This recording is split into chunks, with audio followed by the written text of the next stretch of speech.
Howdy, howdy, good morning. We are working, afternoon, evening, whenever you're working. What we are working today is ankle and hip mobility. We're gonna start low today, right here at our ankle, crossing one leg over the other, and we're gonna give little 2-inch rolls back and forth, keeping the leg relaxed. If it's too much pressure to have this foot over top, you can take it off. I like that added pressure. Now what we're gonna start to do is we're actually going to point our bottom foot different directions as we roll. So we're gonna roll with our foot pointed out. We're gonna shift our hips and roll with our foot pointed in. About 5 in each direction, and then move that foam roller up an inch or so and continue to work up your leg. Now, right here, I found a knot. I found a really sore spot that kind of hurts to keep pressure on it. So I'm gonna keep pressure on it until I can relax in it with some deep breaths.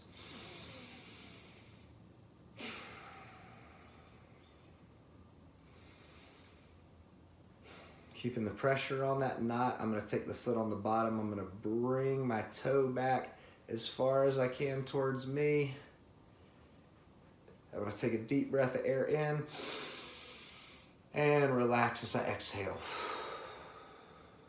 Deep breath in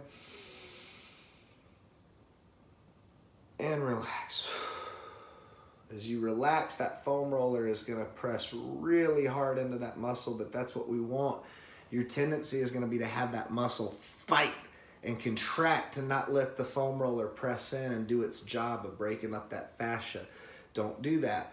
Once you've taken a few deep breaths and done that technique right there, you can go back to rolling and moving on, looking for more of those tight, tender, sore spots until you get up to the back of your knee. And we're gonna repeat that process on both sides.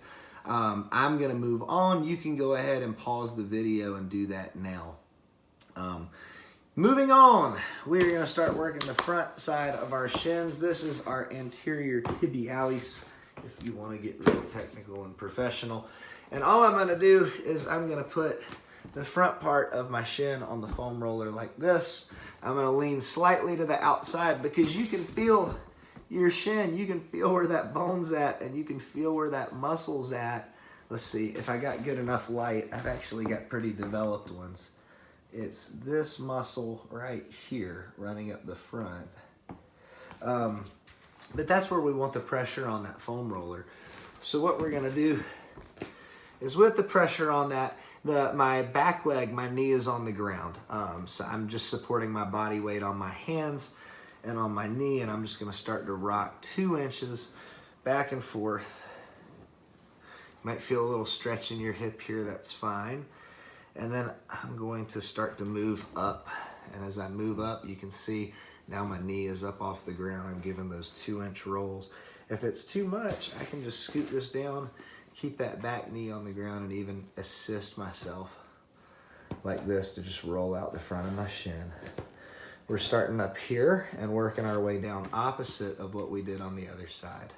We're gonna work all the way down until we get to the bottom, little 2-inch rolls. If we find a knot, same thing, we're gonna breathe into it, point our toe, exhale, relax, let our toe fall back towards the floor. Working all the way down to our ankles. And repeating the same process on the other side. You can go ahead and pause the video to do that now. Moving on. We want to start getting our ankles nice and mobile and warmed up. We can also work our hips as well with this. So what we're going to do is we're going to actually stand up, and we're going to stand in the warrior position.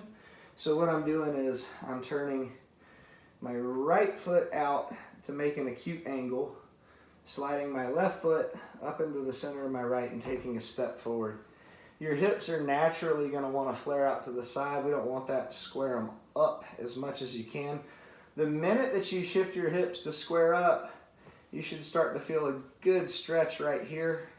And we just want to hold that for a minute on each side. You can repeat that after about 30, 45 seconds, up to a minute max. Same thing on the opposite side, allowing it to stretch. And you might notice that your back leg down at the bottom, you're getting a good stretch through your calf as well. That's normal. So here and through the calf. Moving on. We're going to stand against the wall. My phone's against the wall. We're going to put our foot up to the wall like that. And then what we're going to do is we're going to touch our knee to the wall. The focus here is to feel a good contraction through the front and to feel a good stretch through the Achilles tendon in the back. So you can press in as close as you can to the wall. The further that you take your foot back from the wall, the more difficult it's going to be to keep your heel flat and bring your knee forward. The closer that you are to the wall, the easier it's going to be to touch that knee to the wall, even in the standing position. Forgive me for not having a wall. That was my wall in the demonstration.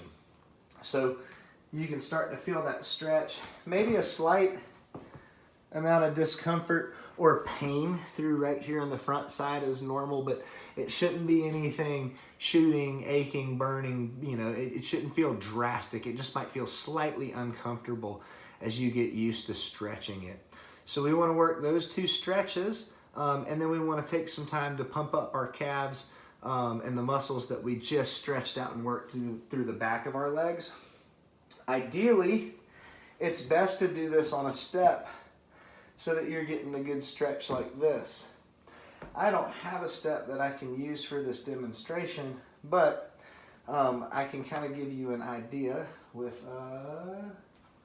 maybe a flip-flop laying on the floor here. So if this was my step, my toes are elevated like this, and what I'm going to do then is press up all the way into a calf raise, slowly coming back down to the bottom and into that stretch. I hope that makes sense. I apologize, this isn't the best demonstration. Again, I'm renovating my gym. But each time at the bottom, you should feel your calf stretching in this position, and at the top, pressing up into a full contraction, holding for a second, slowly and very controlled, coming all the way back down and into that stretch. You can take time to do about 45 to 60 seconds of each stretch with the knee to walls, the demonstration where I was showing this. You want to do about 20 of them on each side. Again, pretend there's a wall here. I'm just pressing my knee to the wall to feel a good stretch here. About 20 of those on each side, and about 15 of those slow, controlled calf raises to get the ankles nice and warmed up and the hips slightly stretched out from that warrior position.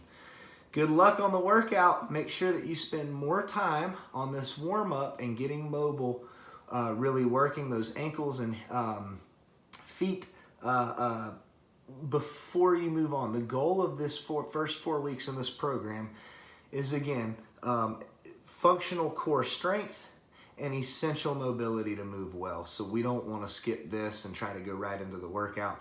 Spend more time on this. Best of luck. Take care.